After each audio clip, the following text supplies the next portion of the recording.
ಹುಡುಕಾಟ ಪ್ರಾರಂಭಿಸಿದ್ದು within 2 hours ಒಳಗಡೆನೆ ಸೌಜನ್ಯ ಸಿಗ್ತಾಳೆ. ಆದ್ರೆ ಶವ ಆಗಿ ಅವಳ ಕೈಗಳನ್ನ ಅವಳದೇ ದುಪಟ್ಟ ಅಂಡ್ ID ಕಾರ್ಡ್ ಇಂದ ಮರಕ್ಕೆ ಕಟ್ಟಿರ್ತಾರೆ. And most brutal part is ಅವಳ ಯೋನಿ, ಅವಳ ಏನಿತ್ತ ಅದ್ರ ಒಳಗಡೆ 6 ಇಂಚ್ ಮಣ್ಣು ತುಂಬಿರ್ತಾರೆ. ಓ ಬಿಡಪ್ಪ, ನಮ್ ಪೊಲೀಸ್ ಅವ್ರಿಗೆ ತಮ್ಮ ಡ್ಯೂಟಿ ಮೇಲೆ ಎಷ್ಟೊಂದು ನಿಷ್ಠೆ ಇದೆ, ಒಂದೇ ದಿನದಲ್ಲಿ ಆರೋಪಿನ ಹಿಡಿದ್ಬಿಟ್ರಲ್ಲ ಅಂತ ಪೊಲೀಸ್ ಅವ್ರ ಮೇಲೆ ಫುಲ್ ಒಂಥರ ಹೊಗಳ್ತಾ ಇರ್ತಾರೆ. ಆದ್ರೆ ಪಾಪ ಜನರಿಗೆ ಎಲ್ಲಿ ಗೊತ್ತಿತ್ತು ಈ ಕೇಸ್ ನ ರಿಯಲ್ ಆರೋಪಿ ಬೇರೆ ಯಾರೋ ಇದಾರೆ, ಪೊಲೀಸ್ ಅವರೇ ಈ ಕೇಸ್ ನ ಮಿಸ್ಲೀಡ್ ಮಾಡೋದಕ್ಕೆ ಸುಮ್ನೆ ಸಂತೋಷ್ನ ಅರೆಸ್ಟ್ ಮಾಡಿದ್ದಾರೆ ಅಂತ. ಪೊಲೀಸ್ ಅವರು ಈ ಕೇಸ್ ಅಲ್ಲಿ ಕರಪ್ಟ್ ಆಗಿದ್ದಾರೆ, ಪೊಲೀಸ್ ಅವರೇ ಸತ್ಯ ಮುಚ್ಚಿಡ್ಲಿಕ್ಕೆ ಟ್ರೈ ಮಾಡ್ತಿದ್ದಾರೆ. ಹಾಗಾಗಿ ಈ ಕೇಸ್ ನ ಇನ್ಮುಂದೆ ಪೊಲೀಸ್ ಅವರಲ್ಲದೆ CBI ಅವರು ಇನ್ವೆಸ್ಟಿಗೇಷನ್ ಮಾಡಬೇಕು, ಈ ಕೇಸ್ ನ CBI ಒಪ್ಸಿ ಅಂತ ಅಗೇನ್ ಪ್ರೊಟೆಸ್ಟ್ ಗಳು ಸ್ಟಾರ್ಟ್ ಆಗ್ತವೆ. ಸೌಜನ್ಯ ಕೇಸ್ ಒಂದೇ ಅಲ್ಲ, ನಾರಾಯಣ ಹಾಗೂ ಯಮುನಾ ಕೇಸಲ್ಲೂ, ವೇದವಲ್ಲಿ ಕೇಸಲ್ಲೂ, ಆ ಬ್ಯಾಂಕ್ ಮ್ಯಾನೇಜರ್ ನ ಕೇಸಲ್ಲೂ ಹಾಗೂ ಪದ್ಮಲತಾ ಕೇಸಲ್ಲೂ ಸೀದಾ ಡೈರೆಕ್ಟ್ ಡೌಟ್ ಬರೋದೆ ಊರಿನ ಗೌಡ್ರ ಮೇಲೆ. ಸೌಜನ್ಯ ಕೇಸ್ ಬಿಟ್ಟು ಆ ಇನ್ನೊಂದು ಕೇಸ್ ಯಾವುದು, ಅದಕ್ಕೂ ಸಂತೋಷ್ಗೂ ಏನ್ ಸಂಬಂಧ, ಅದ್ರಲ್ಲಿ ಯಾಕೆ ಸಂತೋಷ್ನ ಪೊಲೀಸ್ ಅವರು ಫಿಟ್ ಮಾಡಿದ್ರು ಅಂತ ಪ್ರತಿಯೊಂದು ಹೇಳ್ತೀನಿ. ನಾನು ಈ ಚಾನೆಲ್ ನ ಸ್ಟಾರ್ಟ್ ಮಾಡಿದಾಗಿಂದ one of the most requested video ಬಂದು ಸೌಜನ್ಯ ಕೇಸ್ ಬಗ್ಗೆ. ಸರಿ, ನಮ್ ದೂತ ಸಭೆಯ ಪ್ರಜೆಗಳು ಇಷ್ಟೊಂದು ಕೇಳ್ತಿದಾರಲ್ಲ, ಈ ಒಂದು ಕೇಸ್ ಬಗ್ಗೆ ವಿಡಿಯೋ ಮಾಡುವ ಅಂತ ಸೌಜನ್ಯ ಕೇಸ್ ಬಗ್ಗೆ ನಾನು ರಿಸರ್ಚ್ ಸ್ಟಾರ್ಟ್ ಮಾಡಿದೆ. ಅಂಡ್ ಟ್ರಸ್ಟ್ ಮೀ, ಎಷ್ಟೊಂದು ಕಾಂಪ್ಲೆಕ್ಸ್ ಈ ಒಂದು ಕೇಸ್ ಇದೆ ಅಂತಂದ್ರೆ ನನ್ ತಲೆನೇ ಕೆಟ್ಬಿಡ್ತು. ಬಟ್ ಡೋಂಟ್ ವರಿ, ನಿಮ್ಗಂತೂ ಪ್ರತಿ ಒಂದನ್ನ ತುಂಬಾ ಸಿಂಪಲ್ ಆಗಿ ಅರ್ಥ ಮಾಡಿಸ್ತೇನೆ. ಅನ್ಕೊಳ್ಳಿ, ಒಂದು ಊರು, ಆ ಊರಲ್ಲಿ ಒಂದು ಗೌಡ್ರ ಕುಟುಂಬ ಇದೆ. ಅಂಡ್ ಆ ಗೌಡ್ರ ಕುಟುಂಬ ತುಂಬಾನೇ ಪವರ್ಫುಲ್, ಲೈಕ್ ನಾವು ಮೂವೀಸ್ ಅಲ್ಲಿ ನೋಡ್ತೀವಲ್ಲ ಹಂಗೆ. ಸೊ ಗೌಡ್ರು ಊರು ಬಂದು ಧರ್ಮಸ್ಥಳ ಅಂತ, ಆ ಒಂದು ಊರಲ್ಲಿ ಇವ್ರಿಗೆ ಸಖತ್ ಕಂಟ್ರೋಲ್ ಇರುತ್ತೆ. ಈವನ್ ಅದೇ ಒಂದು ರೀಜನ್ ಅಲ್ಲಿ ಇರುವಂತಹ ಒಂದು ತುಂಬಾನೇ ಪಾಪ್ಯುಲರ್ ದೇವಸ್ಥಾನನು ಸಹ ಇವರೇ ಕಂಟ್ರೋಲ್ ಮಾಡ್ತಿರ್ತಾರೆ. ಆ ಒಂದು ದೇವಸ್ಥಾನ ಇಂದ ಈ ಗೌಡ್ರ ಕುಟುಂಬಕ್ಕೆ ಎಷ್ಟೊಂದು ದುಡ್ಡು ಬರ್ತಾ ಇರುತ್ತೆ ಅಂತಂದ್ರೆ, ಅದೇ ದುಡ್ಡಲ್ಲಿ ಇವರು ಬೇಜನ್ ಪ್ರೈವೇಟ್ ಪ್ರೈಮರಿ ಅಂಡ್ ಹೈಸ್ಕೂಲ್ಸ್ ನ ಸ್ಥಾಪನೆ ಮಾಡಿರ್ತಾರೆ, ಬೇಜನ್ ಪ್ರೈವೇಟ್ ಮೆಡಿಕಲ್ ಕಾಲೇಜಸ್ ಇರ್ತವೆ, ಅಂಡ್ ಬೇಜನ್ ಪ್ರೈವೇಟ್ ದೊಡ್ಡ ಹಾಸ್ಪಿಟಲ್ಸ್ ಇರ್ತವೆ. ಒಟ್ಟಲ್ಲಿ ಹೇಳ್ಬೇಕು ಅಂತಂದ್ರೆ ದುಡ್ಡಿನ ಸುರಿಮಳೆ ಇವ್ರಿಗೆ. ನೋಡಿ, ನಮ್ಮ ಭಾರತ ದೇಶದಲ್ಲಿ ಒಂದು ಕಾನೂನು ಇದೆ, ದ ರಿಲಿಜಿಯಸ್ ಎಂಡೋಮೆಂಟ್ ಆಕ್ಟ್ 1863 ಅಂತ.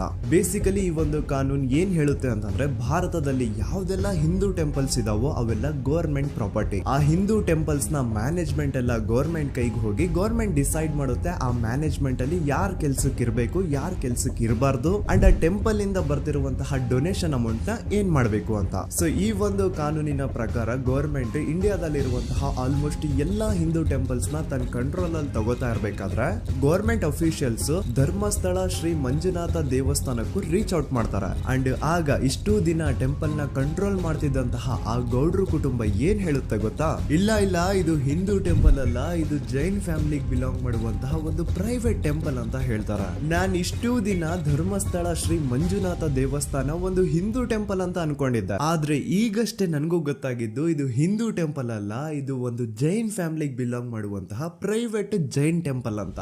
ಸೊ ಹೀಗಾಗಿ ಗವರ್ಮೆಂಟ್ ಅಫಿಷಿಯಲ್ಸ್ ಏನೂ ಮಾಡಕ್ಕಾಗದೆ ಇವತ್ತಿನವರೆಗೂ ಈ ಒಂದು ಧರ್ಮಸ್ಥಳ ಶ್ರೀ ಮಂಜುನಾಥ ದೇವಸ್ಥಾನನ ಒಂದು ಪ್ರೈವೇಟ್ ಟ್ರಸ್ಟ್ ನಡೆಸ್ಕೊಂಡು ಹೋಗ್ತಿದೆ. ಅಂಡ್ ಆ ಪ್ರೈವೇಟ್ ಟ್ರಸ್ಟ್ ನ ಓನರ್ ಯಾರು, ಅದೇ ಗೌಡ್ರ ಕುಟುಂಬ. ನೋಡಿ, ನಾನು ಈ ವಿಡಿಯೋದಲ್ಲಿ ಯಾರ್ದು ರಿಯಲ್ ನೇಮ್ಸ್ ನ ಬಳಸ್ತಿಲ್ಲ. ಪ್ರೀವಿಯಸ್ಲಿ ಬೇರೆ ಯೂಟ್ಯೂಬರ್ಸ್ ತಮ್ಮ ವಿಡಿಯೋಸ್ ಅಲ್ಲಿ ರಿಯಲ್ ನೇಮ್ಸ್ ನ ಬಳಸಿದ್ದಾರೆ ಅನ್ನೋ ಒಂದೇ ಒಂದು ಕಾರಣಕ್ಕೆ ಅವ್ರ ವಿಡಿಯೋಸ್ ನ ಡಿಲೀಟ್ ಮಾಡಿಸಿದ್ದಾರೆ. ಸೊ ಅವ್ರ ಜೊತೆ ಆಗಿದ್ದು ನನ್ ಜೊತೆ ಆಗೋದ್ ಬೇಡ, ಸತ್ಯ ಮುಚ್ಚೋಗೋದು ನನ್ಗೆ ಇಷ್ಟ ಇಲ್ಲ. ಹಾಗಾಗಿ ನಾನಿಲ್ಲಿ ರಿಯಲ್ ನೇಮ್ಸ್ ನ ಬಳಸ್ತಿಲ್ಲ. ಆದ್ರೆ ನಾನು ಯಾರನ್ನ ಪಾಯಿಂಟ್ ಔಟ್ ಮಾಡಿ ಹೇಳ್ತಿದ್ದೀನಿ ಅನ್ನೋದು ಮಾತ್ರ ನಿಮಗೆ ತುಂಬಾ ಕ್ಲಿಯರ್ಲಿ ಅರ್ಥ ಆಗುತ್ತೆ. Don't worry.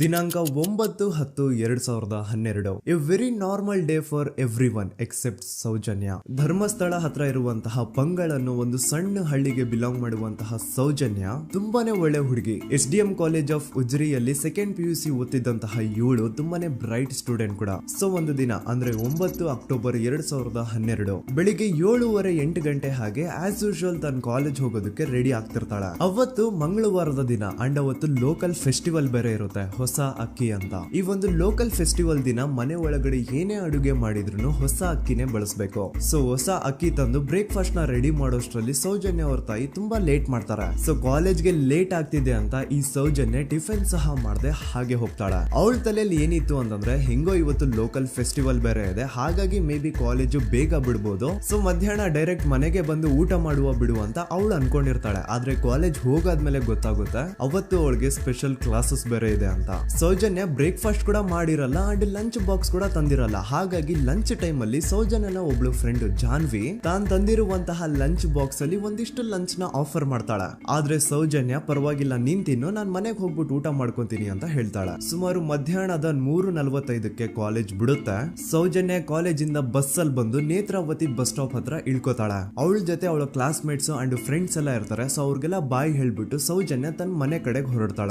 Netravati bus stop ಇಂದ ಸೌಜನ್ಯ ಮನೆಗೆ 20 ಮಿನಿಟ್ಸ್ ನ ವಾಕ್ ಇರುತ್ತೆ. ಮ್ಯಾಕ್ಸ್ ಟು ಮ್ಯಾಕ್ಸ್ 30 ಮಿನಿಟ್ ಹಿಡಿಬಹುದು. ಸೊ ಸೌಜನ್ಯ ನಡ್ಕೊಂಡು ಮನೆ ಕಡೆಗೆ ಹೋಗ್ತಾ ಇರ್ತಾಳೆ. ಒಂದ್ ಸ್ವಲ್ಪ ದೂರದಲ್ಲಿ ಪ್ರಕೃತಿ ಹಾಸ್ಪಿಟಲ್ ಅಂತ ಒಂದಿರುತ್ತೆ. ಅಲ್ಲಿನ ಸೆಕ್ಯೂರಿಟಿ ಗಾರ್ಡ್ ಸೌಜನ್ಯ ನಡ್ಕೊಂಡು ಹೋಗ್ತಾ ಇರೋದನ್ನ ನೋಡ್ತಾನೆ ಕೂಡ. ನಂತರ ಸೌಜನ್ಯ ಒಂದು 10 ನಿಮಿಷ ಹಂಗೆ ಮುಂದೆ ನಡ್ಕೊಂಡು ಹೋಗಾದ್ಮೇಲೆ ಸೌಜನ್ಯಗೆ ತನ್ನ ಮಾವ ಸಿಗ್ತಾರ. ಅವರು ಸೌಜನ್ಯನ ನೋಡಿ ಮಾತಾಡಿಸ್ತಾರೆ. ಯಾಕಮ್ಮ ಕಾಲೇಜಿಂದ ಇಷ್ಟು ಲೇಟ್ ಬರ್ತಿದ್ಯಾ ಅಂತ ಕೇಳ್ತಾರೆ. ಆಗ ಸೌಜನ್ಯ ಇಲ್ಲ ಮಾವ, ಕಾಲೇಜಲ್ಲಿ ಸ್ಪೆಷಲ್ ಕ್ಲಾಸ್ ಇತ್ತು ಹಾಗಾಗಿ ಲೇಟ್ ಆಗ್ಬಿಡ್ತು ಅಂತ ಹೇಳಿ ಒಂದೆರಡು ಮಾತಾಡಿಸಿ ನಂತರ ತನ್ನ ಮನೆ ಕಡೆ ತಾನು ಹೊರಡ್ತಾಳ. ಈಗ ಆ ಒಂದು ಪಾಯಿಂಟ್ ಇಂದ ಸೌಜನ್ಯಗೆ ತನ್ನ ಮನೆ ಹೋಗ್ಲಿಕ್ಕೆ 10 ನಿಮಿಷ ಬೇಕು. ಮ್ಯಾಕ್ಸ್ ಟು ಮ್ಯಾಕ್ಸ್ 20 ಮಿನಿಟ್ ಅನ್ಕೊಳ್ಳಿ. 3:45ಕ್ಕೆ ಕಾಲೇಜ್ ಬಿಟ್ರೆ ಅರೌಂಡ್ 4:30ಗೆ ಮನೇಲಿ ಇರ್ಬೇಕಾಗಿದ್ದು ಹುಡುಗಿ 6:30-7 ಗಂಟೆ ಆಗಿದ್ರು ಮನೆಗೆ ಸೇರಿರಲ್ಲ. ಸೊ ಮನೇಲಿ ಸೌಜನ್ಯ ಅವ್ರ ತಾಯಿಗೆ ಟೆನ್ಷನ್ ಸ್ಟಾರ್ಟ್ ಆಗುತ್ತೆ. ಏನಪ್ಪ ಈ ಹುಡುಗಿ ಎಷ್ಟೊತ್ತಾದ್ರೂ ಇನ್ನು ಮನೆಗ್ ಬಂದಿಲ್ವಲ್ಲ ಅಂತ. ಸೊ ಅವ್ರೇನ್ ಮಾಡ್ತಾರೆ, ಸೌಜನ್ಯ ಅವ್ರ ತಂದೆ ಕಾಲ್ ಮಾಡ್ಬಿಟ್ಟು ಹಿಂಗೆ 3:30-4 ಗಂಟೆಗೆ ಕಾಲೇಜಿಂದ ಮನೆಗ್ ಬರ್ತಿದ್ದಿದ್ ನಮ್ ಹುಡುಗಿ ಇವತ್ತು 7 ಗಂಟೆ ಆದ್ರೂ ಇನ್ನು ಮನೆಗ್ ಬಂದಿಲ್ಲ, ನೀವು ಸ್ವಲ್ಪ ಬೇಗ ಮನೆಗ್ ಬಂದು ವಿಚಾರಿಸಿ ಅಂತ ಗಾಬ್ರಿಲಿ ಹೇಳ್ತಾರೆ. ಸರಿ ಅಂತ ಸೌಜನ್ಯ ಅವ್ರ ತಂದೆ ಮನೆಗ್ ಬಂದ್ಬಿಟ್ಟು ಸೌಜನ್ಯನ ಫ್ರೆಂಡ್ಸ್ ಕ್ಲಾಸ್ ಮೇಟ್ಸ್ ಯಾರ್ದೆಲ್ಲ ಅವ್ರ ಹತ್ರ ನಂಬರ್ ಇರುತ್ತೋ ಅವ್ರಿಗೆಲ್ಲ ಕಾಲ್ ಮಾಡ್ಬಿಟ್ಟು ಸೌಜನ್ಯ ಬಗ್ಗೆ ಕೇಳ್ತಾರ. ನಮ್ ಹುಡುಗಿ ಏನಾದ್ರೂ ನಿಮ್ ಮನೆಗ್ ಬಂದಿದ್ದಾಳ ಅಮ್ಮ ಅಂತ. ಆದ್ರೆ ಸೌಜನ್ಯನ ಫ್ರೆಂಡ್ಸ್ ಅಂಡ್ ಕ್ಲಾಸ್ ಮೇಟ್ಸ್ ಎಲ್ಲ ಇಲ್ಲ ಅಂಕಲ್ ನಮ್ ಮನೆಗಂತೂ ಸೌಜನ್ಯ ಏನು ಬಂದಿಲ್ಲ, ಅವಳು ಬಸ್ ಸ್ಟಾಪ್ ಇಂದ ಸೀದಾ ನಿಮ್ ಮನೆ ಕಡೆಗೇನೆ ಹೊರಟ್ಲಲ್ವಾ, ಯಾಕೆ ಇನ್ನೂ ಬಂದಿಲ್ವಾ ಅಂತ ಕೇಳ್ತಾರ. ಆಗ ಸೌಜನ್ಯ ಅವ್ರ ತಂದೆ ಇಲ್ಲಮ್ಮ ಬಂದಿಲ್ಲ ಹಾಗಾಗಿನೇ ಕಾಲ್ ಮಾಡಿರೋದು ಅಂತ ಹೇಳಿ ಕಾಲ್ ಕಟ್ ಮಾಡ್ತಾರ. ದೆನ್ ಸೌಜನ್ಯ ಅವ್ರ ತಂದೆ ಸೌಜನ್ಯ ಅವ್ರ ಮಾವ ಕಾಲ್ ಮಾಡ್ತಾರ. ಅಳಿಯ ಎಲ್ಲಿದ್ಯಾ, ನನ್ ಮಗಳು ಇನ್ನು ಮನೆಗ್ ಬಂದಿಲ್ಲ, ನೀನೇನಾದ್ರೂ ಅವಳನ್ನ ನೋಡ್ದ ಅಂತ ಕೇಳ್ತಾರ. ಆ ಕಡೆಯಿಂದ ಅವರು ಸೌಜನ್ಯನ ಮಾವ ಹೇಳ್ತಾರೆ, ನಾನ್ ನೋಡ್ದೆ 4:15 ಹಾಗೆ ಆ ಹುಡುಗಿ ಕಾಲೇಜಿಂದ ಬರ್ಬೇಕಾದ್ರೆ ನನಗ್ ಕಾಣಿಸಿದ್ಲು, ನಾನ್ ಸ್ವಲ್ಪ ಮಾತಾಡ್ದೆ ಅವಳ ಹತ್ರ, ಅದಾದ್ಮೇಲೆ ಅವಳು ಮನೆ ಕಡೆ ಹೋದ್ಲಲ್ಲ, ಯಾಕೆ ಇನ್ನೂ ಬಂದಿಲ್ವಾ ಅಂತ ಅವರೇ ಉಲ್ಟಾ ಕ್ವಶನ್ ಕೇಳ್ತಾರ. ಈ ಕಡೆ ಸೌಜನ್ಯ ಅವ್ರ ತಂದೆ ಇಲ್ಲ 7 ಗಂಟೆ ಆದ್ರೂ ಮಗು ಇನ್ನು ಮನೆಗ್ ಬಂದಿಲ್ಲ, ನಮ್ಗೆ ಯಾಕೋ ತುಂಬಾ ಗಾಬರಿ ಆಗ್ತಿದೆ, ನೀನೊಂದ್ ಕೆಲ್ಸ ಮಾಡು ನಮ್ಮವ್ರನ್ನೆಲ್ಲ ಸೇರ್ಸು ಎಲ್ರೂ ಸೇರಿ ಹುಡುಕುವ ಅವಳನ್ನ ಅಂತ ಸುಮಾರು ರಾತ್ರಿ 7 ಗಂಟೆಯಿಂದ ಹಿಡಿದು 11 ಗಂಟೆವರೆಗೂ ಸೌಜನ್ಯನ ಮನೆಯವರು ಅಂಡ್ ಊರಿನ ಜನ 200-300 ಜನ ಸೇರ್ಕೊಂಡು ಸೌಜನ್ಯನ ಹುಡುಕ್ತಾರೆ. ಆದ್ರೆ ಸೌಜನ್ಯನ ಒಂದು ಸುಳಿವು ಸಿಗಲ್ಲ. ಸೊ ಕೊನೆಗೆ ಸಹಾಯ ಕೇಳ್ತಾ ರಾತ್ರಿ 11 ಗಂಟೆ ಹಾಗೆ ಸೌಜನ್ಯನ ತಂದೆ ತಾಯಿ ಅಂಡ್ ಊರಿನ ಜನ ಎಲ್ಲ ಬೆಳ್ತಂಗಡಿ ಪೊಲೀಸ್ ಸ್ಟೇಷನ್ ಹತ್ರ ಹೋಗ್ತಾರ. ಅಲ್ಲಿ ಪೊಲೀಸ್ ಅವ್ರ ಹತ್ರ ಕಾಲೇಜ್ ಹೋಗಿದ್ ನಮ್ ಹುಡುಗಿ ಇಷ್ಟೊತ್ತಾದ್ರೂ ಇನ್ನು ಮನೆಗ್ ಬಂದಿಲ್ಲ, ಎಷ್ಟು ಹುಡುಕಿದ್ರು ಸಿಗ್ತಾ ಇಲ್ಲ, ಸೊ ಪ್ಲೀಸ್ ಒಂದು ಮಿಸ್ಸಿಂಗ್ ರಿಪೋರ್ಟ್ ನ ಫೈಲ್ ಮಾಡಿ ನಮ್ ಹುಡುಗಿನ ಹುಡುಕೊಡಿ ಅಂತ ಕೇಳ್ಕೊತಾರ. ಆದ್ರೆ ಪೊಲೀಸ್ ಅವರು ಒಪ್ಪಲ್ಲ. ಇಲ್ಲ ಯಾವುದೇ ಪರ್ಸನ್ ಮಿಸ್ಸಿಂಗ್ ಆದ್ರೆ ಆಫ್ಟರ್ 24 ಅವರ್ಸ್ ಆದ್ಮೇಲೆನೆ ರಿಪೋರ್ಟ್ ಫೈಲ್ ಮಾಡಕ್ಕಾಗೋದು. ಸೊ ನೀವ್ ಒಂದ್ ಕೆಲ್ಸ ಮಾಡಿ, ಈಗ ಮನೆಗ್ ಹೋಗಿ ನಾಳೆ ಬೆಳಿಗ್ಗೆವರೆಗೂ ನೋಡಿ, ನಾಳೆ ಬೆಳಿಗ್ಗೆವರೆಗೂ ನಿಮ್ ಮಗಳು ನಿಮ್ ಮನೆಗ್ ಬಂದಿಲ್ಲ ಅಂತಂದ್ರೆ ಆಗ ಬಂದ್ಬಿಟ್ಟು ಮಿಸ್ಸಿಂಗ್ ರಿಪೋರ್ಟ್ ನ ಫೈಲ್ ಮಾಡಿಸಿ ಅಂತ ಹೇಳಿ ಕಳಿಸ್ತಾರ. ಆಗ ಆಲ್ಮೋಸ್ಟ್ ಮಿಡ್ ನೈಟ್ ಆಗಿರೋದ್ರಿಂದ ಅಂಡ್ ಮಳೆ ಬೇರೆ ತುಂಬಾ ಜೋರಾಗಿ ಬರ್ತಾ ಇರುತ್ತೆ. ಸೊ ಈ ಸಿಚುವೇಶನ್ ಅಲ್ಲಿ ಸೌಜನ್ಯನ ಹುಡುಕ್ಲಿಕ್ಕೆ ಆಗಲ್ಲ. ನಾಳೆ ಬೆಳಿಗ್ಗೆ ಸೇರ್ಕೊಂಡು ಅಗೇನ್ ಎಲ್ರು ಸೌಜನ್ಯನ ಹುಡುಕುವ ಅಂತ ಸೌಜನ್ಯನ ಮನೆಯವರು ಅಂಡ್ ಊರಿನ ಜನ ಎಲ್ರು ತಮ್ಮ ಮನೆಗೆ ಹೋಗ್ಬಿಡ್ತಾರ. ನೆಕ್ಸ್ಟ್ ದಿನ ಅಂದ್ರೆ 10 ಅಕ್ಟೋಬರ್ 2012 ಬುಧವಾರದ ದಿನ ಬೆಳಿಗ್ಗೆ 10 ಗಂಟೆ ಹಾಗೆ ಸೌಜನ್ಯನ ಮನೆಯವರು ಅಂಡ್ ಊರಿನ 200-300 ಜನ ಸೇರ್ಕೊಂಡು ಅಗೇನ್ ಸೌಜನ್ಯಗೋಸ್ಕರ ಹುಡುಕಾಟ ಸ್ಟಾರ್ಟ್ ಮಾಡ್ತಾರ. ಹುಡುಕಾಟ ಪ್ರಾರಂಭಿಸಿದ್ದು ವಿತಿನ್ 2 ಅವರ್ಸ್ ಒಳಗಡೆನೆ ಸೌಜನ್ಯ ಸಿಗ್ತಾಳೆ. ಆದ್ರೆ ಶವ ಆಗಿ ಆ 200-300 ಊರಿನ ಜನ ಎಲ್ಲ ಸೇರ್ಕೊಂಡು ಏನ್ ಸೌಜನ್ಯನ ಹುಡುಕ್ತಾ ಇದ್ರು ಅದರಲ್ಲಿ ಯಾರೋ ಒಬ್ರಿಗೆ ಸೌಜನ್ಯನ ಮನೆಯಿಂದ ಕೇವಲ 10 ನಿಮಿಷ ದೂರದಲ್ಲಿರುವಂತಹ ಒಂದು ಹಳ್ಳನ ದಡದಲ್ಲಿ ಸೌಜನ್ಯನ ಮೃತದೇಹ ಸಿಗುತ್ತಾ. ಈಗ ಸತ್ತಿರುವಂತಹ ಸೌಜನ್ಯನ ಡೆಡ್ ಬಾಡಿ ಯಾವ ಒಂದು ಕಂಡೀಷನ್ ಅಲ್ಲಿ ಇತ್ತು ಅಂತ ಹೇಳ್ತೀನಿ, ಸ್ವಲ್ಪ ಗಮನ ಇಟ್ಟು ಕೇಳಿಸ್ಕೊಳ್ಳಿ. ಅವಳ ಕೈಗಳನ್ನ ಅವಳದೇ ದುಪಟ್ಟ ಅಂಡ್ ID ಕಾರ್ಡ್ ಇಂದ ಮರಕ್ಕೆ ಕಟ್ಟಿರ್ತಾರ. ಅವಳ ಬಾಡಿ ಎಲ್ಲ ನೇಕೆಡ್ ಇರುತ್ತೆ, ಮೈ ಮೇಲೆ ಸರಿಯಾದ ಬಟ್ಟೆ ಇರಲ್ಲ, ಮೈ ಮೇಲೆ ಮಲ್ಟಿಪಲ್ ಕಟ್ ಮಾರ್ಕ್ಸ್ ಇರುತ್ತೆ, ತುಂಬಾ ಜೋರಾಗಿ ಹೊಡೆದಿರುವಂತಹ ಗಾಯಗಳು ಮೈ ಮೇಲೆ ಎದ್ದು ಕಾಣಿಸ್ತಿರ್ತವೆ. ಅವಳ ರಿಪ್ಸ್ ಎದೆ ಭಾಗದ ಮೂಳೆಗಳೆಲ್ಲ ಮುರಿದು ಹೋಗ್ಬಿಟ್ಟಿರ್ತವೆ. And most brutal part is ಅವಳ ಯೋನಿ, ಅವಳ ಏನಿತ್ತು ಅದ್ರ ಒಳಗಡೆ 6 ಇಂಚ್ ಮಣ್ಣು ತುಂಬಿರ್ತಾರ. ಆ ಬಾಡಿ ಕಂಡೀಷನ್ ನ ನೋಡಿದಾದ್ಮೇಲೆ ಒಂದಂತೂ ತುಂಬಾ ಕ್ಲಿಯರ್ ಆಗಿ ಅರ್ಥ ಆಗುತ್ತೆ, ಅವಳನ್ನ ಯಾರೋ ತುಂಬಾ ಫೋರ್ಸ್ಫುಲಿ ಮಾಡಿ ನಂತರ ನಿರ್ದಯವಾಗಿ ಸಾಯಿಸಿದ್ದಾರೆ ಅಂತ. ಇಲ್ಲಿ ಕ್ರಿಮಿನಲ್ಸ್ ನ ಬುದ್ಧಿವಂತಿಕೆ ನೋಡಿ ಪೊಲೀಸ್ ಅವ್ರಿಗೆ ಏನೂ ಸುಳಿವು ಸಿಗ್ಬಾರ್ದು ಅಂತ ಅವಳ ಯೋನಿ ಒಳಗಡೆ 6 ಇಂಚ್ ಅಷ್ಟು ಮಣ್ಣು ತುಂಬ ಹೋಗಿರ್ತಾರೆ. ಸೊ ದೆನ್ ಪೊಲೀಸ್ ಅವ್ರಿಗೆ ವಿಷಯ ಗೊತ್ತಾಗುತ್ತೆ. ಅವರು ಸ್ಪಾಟ್ ಗೆ ಬಂದು ಸೌಜನ್ಯನ ಬಾಡಿನ ರಿಕವರ್ ಮಾಡಿ ಆ ಒಂದು ಸ್ಪಾಟ್ ನ ಕಂಪ್ಲೀಟ್ ಸೀಸ್ ಮಾಡ್ತಾರೆ. ಒಬ್ಳು ಸಾಮಾನ್ಯ ಮಿಡಲ್ ಕ್ಲಾಸ್ ಹುಡುಗಿ, ಒಬ್ಳು ವೆರಿ ಬ್ರೈಟ್ ಸ್ಟೂಡೆಂಟ್ ನ ಈ ಮಟ್ಟಿಗೆ ಇಷ್ಟು ನಿರ್ದಯವಾಗಿ ಸಾಯಿಸಿರೋದು ಯಾರು? ಇನ್ ಕೇಸ್ ಏನಾದ್ರೂ ಈ ಕ್ರೈಮ್ ಮಾಡಿದವನು ಸಿಕ್ಕಿ ಬಿದ್ರೆ ಅವನ್ನ ಸುಮ್ನೆ ಬಿಡಬಾರ್ದು ಅಂತ ಜನ ಆಕ್ರೋಶ ವ್ಯಕ್ತಪಡಿಸ್ತಾರೆ. ಅಂಡ್ ಗೆಸ್ ವಾಟ್, ನಮ್ ಪೊಲೀಸ್ ಅವರು ಇಷ್ಟೊಂದು ಫಾಸ್ಟ್ ಆಗಿ ಇನ್ವೆಸ್ಟಿಗೇಷನ್ ಕಂಪ್ಲೀಟ್ ಮಾಡ್ತಾರೆ ಅಂತ ನಾನಂತೂ ಎಕ್ಸ್ಪೆಕ್ಟ್ ಮಾಡಿರ್ಲಿಲ್ಲ. ಅಂಡ್ ಈವನ್ ಈ ಒಂದು ವಿಷಯದಿಂದ ಊರಿನ ಜನನು ಶಾಕ್ ಆಗ್ತಾರೆ. ಸೌಜನ್ಯ ಬಾಡಿ ಸಿಕ್ಕಿದ್ದ ನೆಕ್ಸ್ಟ್ ದಿನ ಅಂದ್ರೆ 11 ಅಕ್ಟೋಬರ್ 2012 ಸಂಜೆ 5 ಗಂಟೆ ಹಾಗೆ ಯಾರು ಸೌಜನ್ಯನ ಪಂಡು ಮರ್ಡರ್ ಮಾಡಿದ್ನೋ ಆ ಕ್ರಿಮಿನಲ್ ಕೂಡ ಸಿಕ್ಕಿ ಬೀಳ್ತಾನೆ. ಈಗ ನೀವು ಥಿಂಕ್ ಮಾಡ್ಬೋದು, ಸೌಜನ್ಯನ ಯಾರು ಮರ್ಡರ್ ಮಾಡಿದ್ರು ಅಂಡ್ ಯಾರ ಕ್ರೈಮ್ ನ ಮಾಡಿದ್ರು ಅವನು ನೆಕ್ಸ್ಟ್ ದಿನಾನೇ ಸಿಕ್ಕಿ ಬಿದ್ದ. ಹಾಗಿದ್ರೆ ಈ ಕೇಸ್ ಯಾವಾಗ್ಲೂ ಕ್ಲೋಸ್ ಆಗ್ಬಿಡ್ಬೇಕಿತ್ತು. ಆದ್ರೂ ಸ್ಟಿಲ್ ಇವತ್ತಿನ ದಿನವರೆಗೂ ಯಾಕೆ ಈ ಕೇಸ್ ಪದೇ ಪದೇ ನ್ಯೂಸ್ ಅಲ್ಲಿ ಬರುತ್ತೆ ಅಂದ್ರೆ, ನಮ್ ದೂತ ಸಭೆಯ ಪ್ರಜೆಗಳೇ ರೆಡಿ ಆಗಿ, ಆರೋಪಿ ಸಿಕ್ಕಾದ್ಮೇಲೆ ಈ ಕೇಸು ಕ್ಲೋಸ್ ಆಗಿಲ್ಲ. ಆಕ್ಚುಲಿ ಈ ಕೇಸು ಓಪನ್ ಆಗಿದ್ದೆ ಈಗ. ನೋಡಿ, ಸೌಜನ್ಯನ ಬಾಡಿ ಸಿಕ್ಕಿದ್ದು ನೆಕ್ಸ್ಟ್ ದಿನ ಅಂದ್ರೆ 11 ಅಕ್ಟೋಬರ್ 2012. PSI ಯೋಗೇಶ್ ಅವರು ಯಾರನ್ನ ಈ ಕೇಸಲ್ಲಿ ಅರೆಸ್ಟ್ ಮಾಡಿದ್ರು ಅಂದ್ರೆ ಆತನ ಹೆಸರು ಬಂದು ಸಂತೋಷ್ ರಾವ್. 28-29 ವಯಸ್ಸಿರುವಂತಹ Santosh Rao first of all ಧರ್ಮಸ್ಥಳದವನು ಅಲ್ವೇ ಅಲ್ಲ, ಅವನು ಶೃಂಗೇರಿ. ಅವನು ಸಂತೋಷ್ ರಾವ್ ನ ತಂದೆ ಸ್ಕೂಲ್ ಟೀಚರ್ ಅಂಡ್ ತಾಯಿ ಹೌಸ್ ವೈಫ್. ಸಂತೋಷ್ ಮೊದ್ಲಿಂದನೂ ಒಂದ್ ಸ್ವಲ್ಪ ಮೆಂಟಲಿ ಇಲ್ಲಿರೋದ್ರಿಂದ ಅವನಿಗೆ ವಿದ್ಯೆ ಬರಹ ಅನ್ನೋದು ತಲೆಗೆ ಹೋಗಿರಲ್ಲ. ಹಾಗಾಗಿ ಅವನು ಶೃಂಗೇರಿಯಲ್ಲಿ ಒಂದು ಹೋಟೆಲ್ ಅಲ್ಲಿ ಕೆಲಸ ಮಾಡ್ತಿರ್ತಾನೆ. ಮೆಂಟಲಿ ಅನ್ಸ್ಟೇಬಲ್ ಇದ್ರೂ ಸಹ ಈತನಿಗೆ ದೇವ್ರ ಮೇಲೆ ಬಹಳ ನಂಬಿಕೆ ಇರುತ್ತೆ. ಹಾಗಾಗಿ ತಿಂಗಳಿಗೆ ಒಮ್ಮೆ ಆದ್ರೂ, ಅಟ್ಲೀಸ್ಟ್ 2 ತಿಂಗಳಿಗೆ ಒಮ್ಮೆ ಆದ್ರೂ ಈತ ಯಾವ್ದಾದ್ರು ಒಂದು ಪುಣ್ಯಕ್ಷೇತ್ರಕ್ಕೆ ವಿಸಿಟ್ ಮಾಡಿ ಬರ್ತಿರ್ತಾನೆ. ಹಾಗೇನೆ ಈ ಸತಿನೂ ಸಹ ಈತ ಧರ್ಮಸ್ಥಳಕ್ಕೆ ಬಂದಿರ್ತಾನೆ.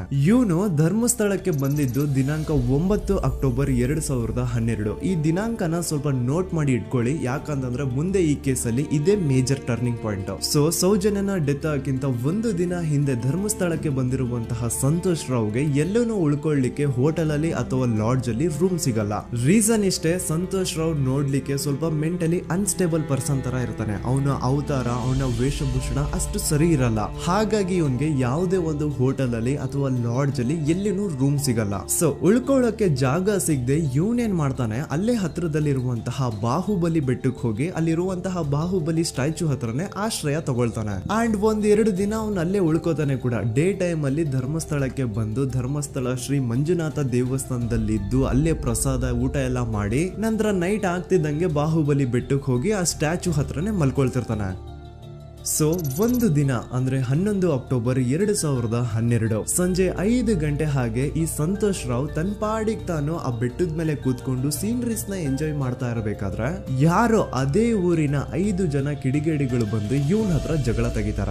ಈ 5 ಜನ ಯಾರು ಅಂತ ನಂತರ ಹೇಳ್ತೇನೆ. ಸೊ ಈ 5 ಜನ ಕಿಡಿಗೇಡಿಗಳು ಸಂತೋಷ್ ರಾವ್ ಹತ್ರ ಜಗಳ ತೆಗೆದು ಅವನ್ನ ಅವಾಚ್ಯ ಶಬ್ದಗಳಿಂದ ಬೈದು ಅವನ್ನ ಹೊಡೆದು, ಅಷ್ಟೇ ಸಾಲದೆ ಆ 5 ಜನ ಸಂತೋಷ್ ರಾವ್ನ ಪೊಲೀಸ್ ಸ್ಟೇಷನ್ಗೆ ಎಳ್ಕೊಂಡ್ ಬಂದು ಇವನು ನಾವು ಬಾಹುಬಲಿ ಬೆಟ್ಟಕ್ಕೆ ಅಂತ ಹೋಗಿದ್ರೆ ಅಲ್ಲಿ ನಮ್ಮ ಮೇಲೆ ಅಟ್ಯಾಕ್ ಮಾಡ್ದ, ಇವ್ನು ನೋಡ್ಲಿಕ್ಕೂ ಸಹ ಒಳ್ಳೆ ಸೈಕೋ ಕಿಲ್ಲರ್ ಇದ್ದಂಗಿದಾನೆ, ನಮ್ಗೆ ಯಾಕೋ ನಿನ್ನೆ ನಮ್ಮ ಊರಲ್ಲಿ ನಡೆದಿರುವಂತಹ ಘಟನೆ ಆ ಸೌಜನ್ಯನ ಮರ್ಡರ್ ಇವನೇ ಮಾಡಿದಾನೆ ಅಂತ ಡೌಟ್ ಬರ್ತಿದೆ ಅಂತ ಆ 5 ಜನ ಕಿಡಿಗೇಡಿಗಳು ಸಂತೋಷ್ ರಾವ್ನ ಪೊಲೀಸ್ ಅವ್ರ ಹತ್ರ ಹಾಕೊಡ್ತಾರ. ಅಂಡ್ ಪೊಲೀಸ್ ಅವ್ರು ಕೂಡ ಎಂತವ್ರು ನೋಡಿ, ಯಾರೋ 5 ಜನ ಕಿಡಿಗೇಡಿಗಳು ಬಂದು ಇವನೇ ಕೊಲೆ ಮಾಡಿದಾನೆ ಅಂತ ಹೇಳಿದ ತಕ್ಷಣ ಹಿಂದೆ ಮುಂದೆ ಕ್ರಾಸ್ ಚೆಕ್ ಮಾಡದೆ ಸಂತೋಷ್ ರಾವ್ನ ಅರೆಸ್ಟ್ ಮಾಡಿ ಸೌಜನ್ಯ ಕೇಸ್ ನ ಆರೋಪಿ ಸಿಕ್ಕಿದಾನೆ ಅಂತ ಎಲ್ಲಾ ಕಡೆ ಘೋಷಣೆ ಮಾಡ್ಬಿಡ್ತಾರ. ಜನರಿಗೆ ಈ ಕಡೆ ಒಂಥರ ನೆಮ್ಮದಿ, ಓ ಬಿಡಪ್ಪ ನಮ್ ಪೊಲೀಸ್ ಅವ್ರಿಗೆ ತಮ್ಮ ಡ್ಯೂಟಿ ಮೇಲೆ ಎಷ್ಟೊಂದು ನಿಷ್ಠೆ ಇದೆ, ಒಂದೇ ದಿನದಲ್ಲಿ ಆರೋಪಿನ ಹಿಡಿದ್ಬಿಟ್ರ ಅಂತ ಪೊಲೀಸ್ ಅವ್ರ ಮೇಲೆ ಫುಲ್ ಒಂಥರ ಹೊಗಳ್ತಾ ಇರ್ತಾರೆ. ಆದ್ರೆ ಪಾಪ ಜನರಿಗೆ ಎಲ್ಲಿ ಗೊತ್ತಿತ್ತು ಈ ಕೇಸ್ ನ ರಿಯಲ್ ಆರೋಪಿ ಬೇರೆ ಯಾರೋ ಇದಾರೆ, ಪೊಲೀಸ್ ಅವರೇ ಈ ಕೇಸ್ ನ ಮಿಸ್ಲೀಡ್ ಮಾಡೋದಕ್ಕೆ ಸುಮ್ನೆ ಸಂತೋಷ್ ನ ಅರೆಸ್ಟ್ ಮಾಡಿದ್ದಾರೆ ಅಂತ. ಸೊ ಸಂತೋಷ್ ರಾವ್ ಒಂದು ಹುಡುಗಿಯ ರೇಪ್ ಅಂಡ್ ಮರ್ಡರ್ ಕೇಸ್ ಅಲ್ಲಿ ಅರೆಸ್ಟ್ ಆಗಿದ್ದಾನೆ ಅನ್ನೋ ವಿಷಯ ಸಂತೋಷ್ ನ ತಾಯಿಗೆ ಗೊತ್ತಾದಾಗ ಅವ್ರ ಪಾಪ ನೋವಲ್ಲಿ ಕುರ್ಗಿ ಸಾಯ್ತಾರ. ಅಂಡ್ ಇನ್ನು ಅವ್ರ ತಂದೆ ಒಂದು ಕಡೆ ಪಾಪ ಹೆಂಡತಿನ ಕಳ್ಕೊಂಡಿರುವಂತಹ ನೋವು, ಇನ್ನೊಂದು ಕಡೆ ಮಗ ನೋಡಿದ್ರೆ ಯಾವ್ದೋ ಫಾಲ್ಸ್ ಕೇಸ್ ಅಲ್ಲಿ ಅರೆಸ್ಟ್ ಆಗಿದ್ದಾನೆ. ಈ ಕಡೆ ಕೇಸ್ ನ ಇನ್ವೆಸ್ಟಿಗೇಷನ್ ನಡೀತಾ ಇದೆ. ಅಂಡ್ ಇಲ್ಲಿ ನಾನು PSI ಯೋಗೇಶ್ ಅವ್ರ ಬಗ್ಗೆ ಅಂತೂ ಮೆನ್ಷನ್ ಮಾಡ್ಲೇಬೇಕು. ಈ ಪೊಲೀಸ್ ಆಫೀಸರು ಗೊತ್ತಿದ್ದು ಈ ತಪ್ಪನ ಮಾಡಿದ್ರು ಅಥವಾ ಗೊತ್ತಿಲ್ದೇನೆ ಈ ತಪ್ಪನ ಮಾಡಿದ್ರು ನನ್ಗಂತೂ ಗೊತ್ತಿಲ್ಲ. ಸೊ ಇವ್ರು ಏನ್ ಮಾಡ್ತಾರೆ ಅಂತಂದ್ರೆ, ಸೌಜನ್ಯನ ಬಾಡಿನ ಪೋಸ್ಟ್ ಮಾರ್ಟಮ್ ಗೆ ಕಳಿಸಿದಾಗ ಡಾಕ್ಟರ್ಸ್ ಹಂಗೋ ಹಿಂಗೋ ಮಾಡಿ ಇಂದ ಕೆಲವೊಂದು ಸ್ಪರ್ಮ್ ನ ಸ್ಯಾಂಪಲ್ಸ್ ಕಲೆಕ್ಟ್ ಮಾಡ್ತಾರೆ. ಅದನ್ನ ಅವರು PSI ಯೋಗೇಶ್ ಗೆ ಕೊಟ್ಟು ಇದನ್ನ ವಿತಿನ್ 72 ಅವರ್ಸ್ ಒಳಗಡೆ ಇನ್ನೊಂದು ಲ್ಯಾಬ್ ಗೆ ಸಬ್ಮಿಟ್ ಮಾಡಿ ಅಂತ ತುಂಬಾ ಕ್ಲಿಯರ್ ಆಗಿ ಹೇಳ್ತಾರೆ. ಆದ್ರೆ PSI ಯೋಗೇಶ್ ಆ ಸ್ಪರ್ಮ್ ಸ್ಯಾಂಪಲ್ಸ್ ನ ವಿತಿನ್ 72 ಅವರ್ಸ್ ಒಳಗಡೆ ಲ್ಯಾಬ್ ಕಳ್ಸೋದಿರ್ಲಿ, ಅದನ್ನ 12 ದಿನ ಆದ್ಮೇಲೆ ಲ್ಯಾಬ್ ಕಳಿಸ್ತಾರೆ. ಅಷ್ಟೊತ್ತಿಗೆ ಆಲ್ರೆಡಿ ಆ ಸ್ಪರ್ಮ್ ಸ್ಯಾಂಪಲ್ಸ್ ಗೆಲ್ಲ ಫಂಗಸ್ ಹಿಡಿದು ಅದು ಅನ್ಫಿಟ್ ಫಾರ್ ಟೆಸ್ಟಿಂಗ್ ಅಂತ ಬರುತ್ತೆ. ಈಗ ನೀವೇ ಹೇಳಿ, ಎಂತ ಡಂಬೆಸ್ಟ್ ಪರ್ಸನ್ ಪೊಲೀಸ್ ಆಫೀಸರ್ ಆಗಿದ್ರು ಅವನ ಹತ್ರ ಒಂದು ಮರ್ಡರ್ ಕೇಸ್ ಬಂದಾಗ ಅವನ ಹತ್ರ ಇರೋ ಮೇನ್ ಸಾಕ್ಷಿನೇ, ಮೇನ್ ಎವಿಡೆನ್ಸ್ ಆ ಹುಡುಗಿಯ ಇಂದ ಕಲೆಕ್ಟ್ ಆಗುವಂತಹ ಸ್ಪರ್ಮ್ ಸ್ಯಾಂಪಲ್ಸ್. ಸೊ ಅದನ್ನ ಮೊದಲು ಲ್ಯಾಬ್ ಕಳಿಸಿ ಅದನ್ನ ಐಡೆಂಟಿಫೈ ಮಾಡೋದು ಪೊಲೀಸ್ ಅವರ ಫಸ್ಟ್ ಡ್ಯೂಟಿ. ಆದ್ರೆ ಇಲ್ಲಿ PSI ಯೋಗೇಶ್ ಅವರು ಇದನ್ನೇ ಮರ್ತು ಹೋದ್ರು ಅಂತ ನೋಡಿ. ಯಾವುದೇ ಒಂದು ಕೇಸ್ ಅಲ್ಲಿ ಪೊಲೀಸ್ ಅವರು ಆದಷ್ಟು ಎವಿಡೆನ್ಸ್ ನ ಕಲೆಕ್ಟ್ ಮಾಡೋದಕ್ಕೆ ಟ್ರೈ ಮಾಡ್ತಾರೆ. ಆದ್ರೆ ಈ ಒಂದು ಕೇಸ್ ಅಲ್ಲಿ ಮಾತ್ರ ಪೊಲೀಸ್ ಅವರು ಎವಿಡೆನ್ಸ್ ನ ಕಲೆಕ್ಟ್ ಮಾಡೋ ಬದಲಾಗಿ ಎವಿಡೆನ್ಸ್ ನ ಡಿಸ್ಟ್ರಾಯ್ ಮಾಡೋದ್ರಲ್ಲಿ ಮುಂದೆ ಇದ್ರು. ಅಷ್ಟೇ ಅಲ್ಲದೆ ಈ ಪೊಲೀಸ್ ಆಫೀಸರ್ ಸೇರ್ಕೊಂಡು ಸಂತೋಷ್ ರಾವ್ಗೆ ಸೆಲ್ ಅಲ್ಲಿ ಎಂತ ಟಾರ್ಚರ್, ಎಂತ ಹಿಂಸೆ ಕೊಡ್ತಾರೆ ಅಂದ್ರೆ ನೆನ್ಸ್ಕೊಂಡ್ರೆ ಮೈ ಜುಮ್ ಅನ್ನುತ್ತ. ಹೊಡಿಯೋದು, ಕೆಟ್ಟದಾಗ ಬೈಯೋದು ಇದೆಲ್ಲ common. Most brutal parties Santosh ರಾವ್ನ ಪ್ಯಾಂಟ್ ಬಿಚ್ಚಿ ಅವನ ಪ್ರೈವೇಟ್ ಪಾರ್ಟ್ ಮೇಲೆ ಬಿಸಿ ಬಿಸಿ ಕುದೀತಾ ಇರುವಂತಹ ನೀರ್ ಚಲ್ತಾರ. ಈ ಕ್ರೈಮ್ ನೀನೇ ಮಾಡಿದ್ಯಾ ಅಂತ ಒಪ್ಕೋ, ಇಲ್ಲ ಅಂತಂದ್ರೆ ನಿನ್ನ ಸೆಲ್ ಒಳಗಡೆನೆ ಸಾಯಿಸ್ಬಿಡ್ತೀವಿ, ನಿನ್ನ ತಂದೆ ತಾಯಿ ಎಲ್ರು ಸಾಯಿಸ್ಬಿಡ್ತೀವಿ ಅಂತ ಬ್ಲಾಕ್ ಮೇಲ್ ಮಾಡ್ತಾರ. ನೋಡಿ, ಸಂತೋಷ್ ರಾವ್ ಜಾಗದಲ್ಲಿ ನನ್ನಂತ ನಿಮ್ಮಂತ ನಾರ್ಮಲ್ ಪರ್ಸನ್ ಯಾರಾದ್ರೂ ಇದ್ದಿದ್ರೆ ಪೊಲೀಸ್ ಅವರು ಕೊಡ್ತಿರುವಂತಹ ಹಿಂಸೆನ ತಡ್ಕೊಳಕ್ಕಾಗದೆ ಆ ಕ್ರೈಮ್ ಮಾಡಿಲ್ಲ ಅಂದ್ರೂ ಮಾಡಿದೀನಿ ಅಂತ ಒಪ್ಕೊಬಿಡ್ತಾ ಇದ್ವಿ. ಆದ್ರೆ ಸಂತೋಷ್ ರಾವ್ ಮೆಂಟಲಿ ಇಲ್ಲಿರೋದೇ ಅವನ್ಗೆ ಅಡ್ವಾಂಟೇಜ್ ಆಗೋಯ್ತು. ಪೊಲೀಸ್ಗಳು ಸಂತೋಷ್ ರಾವ್ಗೆ ಎಷ್ಟೇ ಹೊಡೆದ್ರು, ಎಷ್ಟೇ ಬೈದ್ರು, ಎಷ್ಟೇ ಬ್ಲಾಕ್ ಮೇಲ್ ಮಾಡಿದ್ರು ಸಂತೋಷ್ ರಾವ್ ಬಾಯಲ್ಲಿ ನಾನ್ ಈ ಕ್ರೈಮ್ ನ ಮಾಡಿಲ್ಲ ಅಂತಾನೆ ಬರುತ್ತೆ ಹೊರತು ಆ ಕ್ರೈಮ್ ನ ಅವನು ಒಪ್ಕೊಳ್ಳೋದೇ ಇಲ್ಲ. ದೆನ್ ಕೋರ್ಟ್ ಟ್ರಯಲ್ಸ್ ಸ್ಟಾರ್ಟ್ ಆಗುತ್ತೆ. ಈ ಕ್ರೈಮ್ ನ ಸಂತೋಷೇ ಮಾಡಿದಾನೆ ಅಂತ ಸೌಜನ್ಯ ಕಡೆಯ ಲಾಯರ್ ವಾದ ಮಾಡ್ತಾನೆ. ಅದಕ್ಕೆ ಆಪೋಸಿಟ್ ಆಗಿ ಸಂತೋಷ್ ರಾವ್ ಕಡೆಯಿಂದ ಒಬ್ರು ಲಾಯರ್ ಇಲ್ಲ, ಸಂತೋಷ್ ರಾವ್ ಈ ಕ್ರೈಮ್ ನ ಮಾಡ್ಲಿಕ್ಕೆ ಸಾಧ್ಯನೇ ಇಲ್ಲ ಅಂತ ವಾದ ಮಾಡ್ತಿರ್ತಾರೆ. ಅಂಡ್ ಕೋರ್ಟ್ ಇಂದ ಆಚೆಗಡೆ ಸಂತೋಷ್ ರಾವ್ ನ ಅಗೇನ್ಸ್ಟ್ ಸ್ಟೂಡೆಂಟ್ಸ್ ಪ್ರೊಟೆಸ್ಟ್ ನಡೆಯುತ್ತೆ, ಪಬ್ಲಿಕ್ ಪ್ರೊಟೆಸ್ಟ್ ನಡೆಯುತ್ತೆ. ಅರೆಸ್ಟ್ ಆಗಿರುವಂತಹ ಸಂತೋಷ್ ರಾವ್ಗೆ ಗಲ್ಲಿಗೇರಿಸ್ರಿ ಅಂತ ಅವ್ರು ಡಿಮ್ಯಾಂಡ್ ಮಾಡ್ತಿರ್ತಾರೆ. ಸೊ ಹೀಗೆ ಒಂದು 2-3 ವರ್ಷ ಕಳೆದು ಹೋಗುತ್ತೆ. ನಂತರ ಒಂದು ಕೋರ್ಟ್ ಟ್ರಯಲ್ ಅಲ್ಲಿ ಸಂತೋಷ್ ರಾವ್ ಪರವಾಗಿ ಹೋರಾಡ್ತಿದ್ದಂತಹ ಲಾಯರ್ ಯಾಕೆ ಈ ಕೇಸ್ ಅಲ್ಲಿ ಸಂತೋಷ್ ಆರೋಪಿ ಅಲ್ಲ ಅಂತ ಪ್ರೂವ್ ಮಾಡ್ಲಿಕ್ಕೆ ಕೆಲವೊಂದು ಪಾಯಿಂಟ್ಸ್ ನ ಮುಂದೆ ಇಡ್ತಾರೆ. ಅದೇನಂತಂದ್ರೆ, ಮೊದಲನೇದಾಗಿ ಸಂತೋಷ್ ರಾವ್ ಈ ಕ್ರೈಮ್ ನ ಮಾಡಿದಾನೆ ಅಂತ ಒಬ್ರು ಒಂದು ಐ ವಿಟ್ನೆಸ್ ಇರಲ್ಲ. ಇನ್ನೊಂದೇನು ಅಂತಂದ್ರೆ, ಯಾವೊಂದು ಕಂಡೀಷನ್ ಅಲ್ಲಿ, ಯಾವೊಂದು ಬ್ರೂಟಲ್ ಕಂಡೀಷನ್ ಅಲ್ಲಿ ಸೌಜನ್ಯನ ಬಾಡಿ ಸಿಕ್ಕಿತ್ತೋ ಅದನ್ನ ಗಮನದಲ್ಲಿ ಇಟ್ಕೊಂಡು ಸ್ವಲ್ಪ ಪ್ರಾಕ್ಟಿಕಲ್ ಆಗಿ ಥಿಂಕ್ ಮಾಡಿದ್ರೆ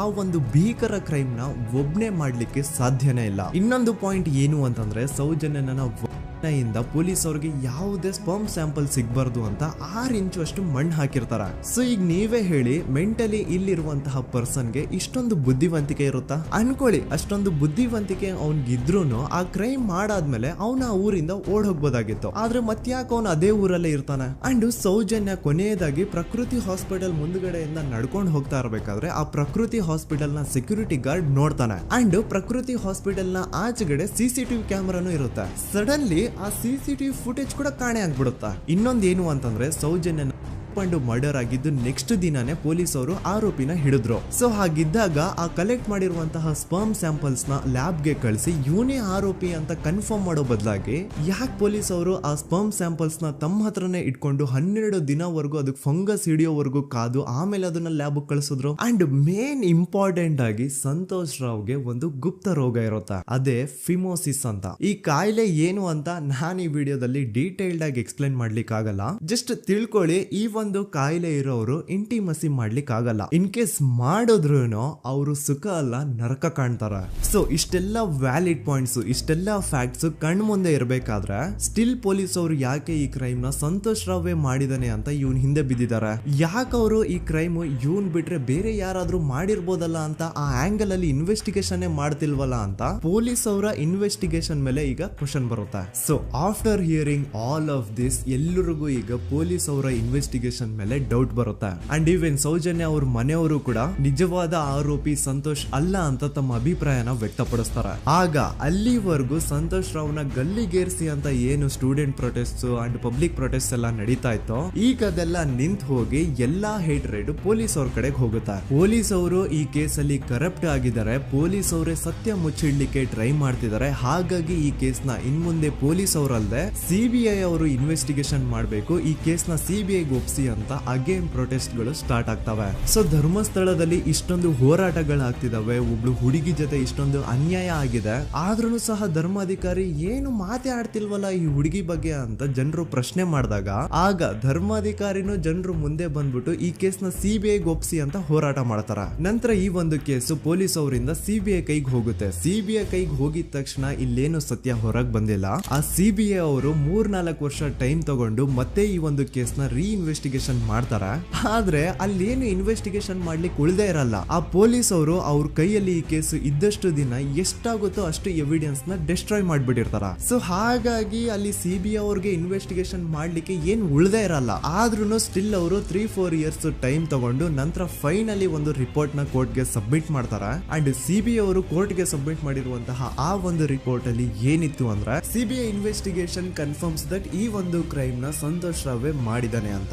ಆದ್ರೆ ಐರಾನಿ ಈಸ್ ಇದೇ ಒಂದು ರಿಪೋರ್ಟ್ ಅಲ್ಲಿ ಇವ್ರು ಏನ್ ಹೇಳ್ತಾರೆ ಅಂದ್ರೆ ಅವ್ರಿಗೆ ಯಾವುದೇ ತರ ಎವಿಡೆನ್ಸ್ ಸಿಕ್ಕಿಲ್ಲ ಅಂತ. ಯಾಕಂದ್ರೆ ಈ ಸೌಜನ್ಯ ಕೇಸು ಪೊಲೀಸ್ ಅವ್ರ ಕೈಯಲ್ಲಿ ಇದ್ದಾಗ ಪೊಲೀಸ್ ಅವರು ತಮ್ಮ ನಿರ್ಲಕ್ಷ್ಯದಿಂದ ಎಲ್ಲಾ ಎವಿಡೆನ್ಸ್ ನ ಕಳ್ಕೊಂಡ್ಬಿಟ್ಟಿರ್ತಾರ. ಅಂತದ್ರಲ್ಲಿ ಯಾವ ಒಂದು ಆಧಾರದ ಮೇಲೆ ಇವರು ಸಂತೋಷ್ ರಾವ್ ಈ ಕ್ರೈಮ್ ನ ಮಾಡಿದ್ದಾರೆ ಅಂತ ಕ್ವಶನ್ ಮಾಡಿದಾಗ ಸಿಬಿಐ ಅವ್ರ ಕಡೆಯಿಂದ ನೋ ಆನ್ಸರ್. ನೋಡಿ, ಮೊದ್ಲು ಈ ಒಂದು ಕೇಸ್ ನ ಪೊಲೀಸ್ ಅವರು ಇನ್ವೆಸ್ಟಿಗೇಷನ್ ಮಾಡಿ ನಂತರ ಈ ಒಂದು ಕೇಸು ಸಿಬಿಐ ಅವ್ರ ಕೈಗೆ ಹೋಗಿ ಅವರು 3-4 ವರ್ಷ ಟೈಮ್ ತಗೊಂಡು ಇನ್ವೆಸ್ಟಿಗೇಷನ್ ಮಾಡಿ ದೆನ್ ಫೈನಲ್ ರಿಪೋರ್ಟ್ ನ ಕೋರ್ಟ್ ಗೆ ಸಬ್ಮಿಟ್ ಮಾಡೋಷ್ಟ್ರಲ್ಲಿ ಸುಮಾರು 5-6 ವರ್ಷ ಕಳೆದು ಹೋಗಿರುತ್ತೆ. ಅಂಡ್ ಸ್ಟಿಲ್ ಈ ಒಂದು ಕೇಸಲ್ಲಿ ಏನೂ ಕನ್ಕ್ಲೂಷನ್ ಸಿಕ್ಕಿರಲ್ಲ. ಎವ್ರಿ ಇಯರ್ ಸೌಜನ್ಯನ ಬರ್ತ್ಡೇ ಇದ್ದಾಗ ಅಥವಾ ತಿಥಿ ಇದ್ದಾಗ ಅವಳನ್ನ ನೆನೆಸ್ಕೊಂಡು ಅವಳ ಹೆಸರಲ್ಲಿ public protest and student protest ನಡೀತಾನೆ ಇರ್ತವೆ. ಸೊ ಒಂದು ದಿನ ಈ ಒಂದು ಪ್ರೊಟೆಸ್ಟ್ ಗಳ ನ್ಯೂಸ್ ಗಿರೀಶ್ ಮುಟ್ಟಣ್ಣನವರ ಗಮನಕ್ಕೆ ಬರುತ್ತೆ. ಯಾರು ಈ ಗಿರೀಶ್ ಮುಟ್ಟಣ್ಣನವರ ಅಂದ್ರೆ ಇವರು very honest X police man. ನೀವು ನಂಬಲ್ಲ, ಇವ್ರು ಪೊಲೀಸ್ ಆಫೀಸರ್ ಇದ್ದಾಗ ಪಬ್ಲಿಕ್ ಅಲ್ಲಿ ಒಬ್ಬ MLA ಹೊಡೆದಿರ್ತಾರ. ಅಷ್ಟೇ ಅಲ್ಲ, ಪೊಲೀಸ್ ಡಿಪಾರ್ಟ್ಮೆಂಟ್ ಅಲ್ಲಿ ಕರಪ್ಷನ್ ಇದೆ, ಕರಪ್ಷನ್ ಇದ್ದಿದ್ ಕಡೆ ನಾನ್ ಇರಲ್ಲ ಅಂತ ಹೇಳ್ಬಿಟ್ಟು ತಮ್ಮ ಪೊಲೀಸ್ ಡ್ಯೂಟಿನ ಬಿಟ್ಬಿಟ್ಟು ಈಗ ಸಮಾಜದಲ್ಲಿ ಏನೇ ಅನ್ಯಾಯ ಆಗಿದ್ರು ಅದ್ರ ಅಗೇನ್ಸ್ಟ್ ವಾಯ್ಸ್ ರೈಸ್ ಮಾಡ್ತಿದಾರೆ. ಸೊ ಈ ಗಿರೀಶ್ ಮುಟ್ಟಣ್ಣನವರಿಗೆ ಸೌಜನ್ಯ ಕೇಸ್ ಬಗ್ಗೆ ಗೊತ್ತಾದಾಗ ಅವ್ರಿಗೆ ಈ ಕೇಸು ತುಂಬಾನೇ ಕಾಡುತ್ತೆ. ಅಲ್ಲ, ಇಷ್ಟೊಂದು ವರ್ಷಗಳಾಗೋಯ್ತು ಆ ಹುಡುಗಿ ಜೊತೆ ಅನ್ಯಾಯ ಆಗಿ, ಸ್ಟಿಲ್ ಈ ಒಂದು ಕೇಸ್ ನ ಕನ್ಕ್ಲೂಷನ್ ಸಿಕ್ತಿಲ್ವಲ್ಲ, ಏನ್ ನಡೀತಿದೆ ಧರ್ಮಸ್ಥಳದಲ್ಲಿ ಅರ್ಥ ಆಗ್ತಿಲ್ವಲ್ಲ ಅಂತ ಈ ಗಿರೀಶ್ ಅವರು ತಮ್ಮ ಹಳೆ ಪೊಲೀಸ್ ಕಾಂಟ್ಯಾಕ್ಟ್ಸ್ ನ ಯೂಸ್ ಮಾಡ್ಕೊಂಡು ಆ ಸೌಜನ್ಯ ಕೇಸ್ ಫೈಲ್ ನ ಒಂದು ಕಾಪಿನ ತಮ್ಮ ಹತ್ರ ತರಿಸ್ಕೋತಾರ. ಆ ಒಂದು ಕೇಸ್ ಫೈಲ್ ಅಲ್ಲಿ ಸೌಜನ್ಯ ಬಗ್ಗೆ ಅಷ್ಟೇ ಅಲ್ಲದೆ ಸಂತೋಷ್ ರಾವ್ ಬಗ್ಗೆನೂ ಇನ್ಫಾರ್ಮೇಶನ್ ಇರುತ್ತೆ. ಅಂಡ್ ಗಿರೀಶ್ ಅವರು ಸಂತೋಷ್ ಬಗ್ಗೆ ಇರುವಂತಹ ಇನ್ಫಾರ್ಮೇಶನ್ ನೋಡ್ತಾ ಇರ್ಬೇಕಾದ್ರೆ ಅವರು ಒಂದು ವಿಷಯನ ನೋಟಿಸ್ ಮಾಡ್ತಾರ. ಅದೇನಂತಂದ್ರೆ ಪೊಲೀಸ್ ಅವರು ಸಂತೋಷ್ ರಾವ್ನ ಬರೀ ಸೌಜನ್ಯ ಕೇಸಲ್ಲಿ ಒಂದೇ ಫಿಟ್ ಮಾಡಿರಲ್ಲ, ಸೌಜನ್ಯ ಸಾಯೋಕ್ಕಿಂತ 20 ದಿನ ಹಿಂದೆ ಧರ್ಮಸ್ಥಳದಲ್ಲೇ ನಡೆದಿರುವಂತಹ ಒಂದು ಕ್ರೈಮ್ ಅಲ್ಲಿನೂ ಸಹ ಸಂತೋಷ್ ರಾವೇ ಆರೋಪಿ ಅಂತ ಮೆನ್ಷನ್ ಮಾಡಿರ್ತಾರ. ಸೊ ಸೌಜನ್ಯ ಕೇಸ್ ಬಿಟ್ಟು ಆ ಇನ್ನೊಂದು ಕೇಸ್ ಯಾವುದು, ಅದಕ್ಕೂ ಸಂತೋಷ್ಗೂ ಏನ್ ಸಂಬಂಧ, ಅದ್ರಲ್ಲಿ ಯಾಕೆ ಸಂತೋಷ್ನ ಪೊಲೀಸ್ ಅವರು ಫಿಟ್ ಮಾಡಿದ್ರು ಅಂತ ಪ್ರತಿಯೊಂದು ಹೇಳ್ತೀನಿ. ಆದ್ರೆ ನಾನಿಲ್ಲಿ ಯಾರ್ದೂ ರಿಯಲ್ ನೇಮ್ಸ್ ನ ಬಳಸಲ್ಲ. ಯಾಕಂದ್ರೆ ಮುಂದೆ ಕೇಸಲ್ಲಿ ತುಂಬಾ ದೊಡ್ಡ ಪವರ್ಫುಲ್ ವ್ಯಕ್ತಿಗಳ ಹೆಸರುಗಳು ಬರ್ತವೆ. ಅಂಡ್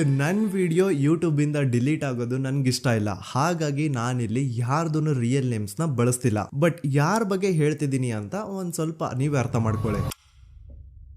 ನೋಡಿ, ಧರ್ಮಸ್ಥಳದಲ್ಲಿ ಮಾಫಿಯಾ ಕೈಂಡ್ ಆಫ್ ನಡೆಸ್ತಿರುವಂತಹ ಒಂದು ವೆರಿ ಪವರ್ಫುಲ್ ಗೌಡ್ರು ಕುಟುಂಬ ಇದೆ. ಇವ್ರ ಹತ್ರ ಬೇಜನ್ ಆಸ್ತಿ, ಬೇಜನ್ ದುಡ್ಡು, ಬೇಜನ್ ಪವರ್, ಬೇಜನ್ ಇನ್ಫ್ಲೂಯೆನ್ಸ್ ಎಲ್ಲಾನು ಇದೆ. ಆ ಊರಲ್ಲಿ ಈ ಗೌಡ್ರು ಕುಟುಂಬದ್ದು ಎಷ್ಟೊಂದು ಕಂಟ್ರೋಲ್ ಇದೆ ಅಂತಂದ್ರೆ ಅವ್ರನ್ನ ಎದುರು ಹಾಕೊಳ್ಳೋರೆ ಯಾರು ಇಲ್ಲ. ಅಂಡ್ ಈ ಒಂದು ಗೌಡ್ರು ಕುಟುಂಬ ಒಂದು ಪ್ರೈವೇಟ್ ಟ್ರಸ್ಟ್ ಹೆಸರಲ್ಲಿ ಒಂದು ವೆರಿ ಪಾಪ್ಯುಲರ್ ದೇವಸ್ಥಾನನ ಸುಮಾರು ವರ್ಷಗಳಿಂದ ತಲೆ ಮಾರುಗಳಿಂದನೂ ನಡ್ಸ್ಕೊಂಡ್ ಬಂದಿರ್ತಾರ. ಅದೇ ಒಂದು ದೇವಸ್ಥಾನದಲ್ಲಿ 60 ವರ್ಷ ವಯಸ್ಸಾಗಿರುವಂತಹ ನಾರಾಯಣ ಅನ್ನೋ ಒಬ್ಬ ವ್ಯಕ್ತಿ ಮಾವುತನಾಗಿ ಕೆಲಸ ಮಾಡ್ತಿರ್ತಾನೆ. ನಾರಾಯಣ ಅವ್ರ ತಂದೆನೂ ಅದೇ ದೇವಸ್ಥಾನದಲ್ಲಿ ಮಾವುತಾಗಿ ಕೆಲಸ ಮಾಡ್ತಾ ಇದ್ರು, ಅವ್ರ ತಂದೆನೂ ಅದೇ ದೇವಸ್ಥಾನದಲ್ಲಿ ಮಾವುತಾಗಿ ಕೆಲಸ ಮಾಡ್ತಾ ಇದ್ರು. ಸೊ ಹೀಗೆ ತಲೆ ಮಾರುಗಳಿಂದ ಮಾವುತ ಆಗಿನೇ ನಾರಾಯಣನ ಕುಟುಂಬ ಆ ಒಂದು ದೇವಸ್ಥಾನದಲ್ಲಿ ಕೆಲಸ ಮಾಡ್ತಾ ಇರುತ್ತೆ. ಸೊ ಒಮ್ಮೆ ತುಂಬಾ ವರ್ಷಗಳ ಹಿಂದೆ ನಾರಾಯಣ ಅವ್ರ ತಂದೆ ಆ ದೇವಸ್ಥಾನದಲ್ಲಿ ಮಾವುತಾಗಿ ಕೆಲಸ ಮಾಡ್ತಾ ಇರ್ಬೇಕಾದ್ರೆ ಆಗಿನ ದೇವಸ್ಥಾನದ ಧರ್ಮಾಧಿಕಾರಿ ಆ ಮಾವುತನ ಕೆಲ್ಸದ ಮೇಲೆ ಇರುವಂತಹ ನಿಷ್ಠೆ, ಅವನ ನಿಯತ್ತು ಅಂಡ್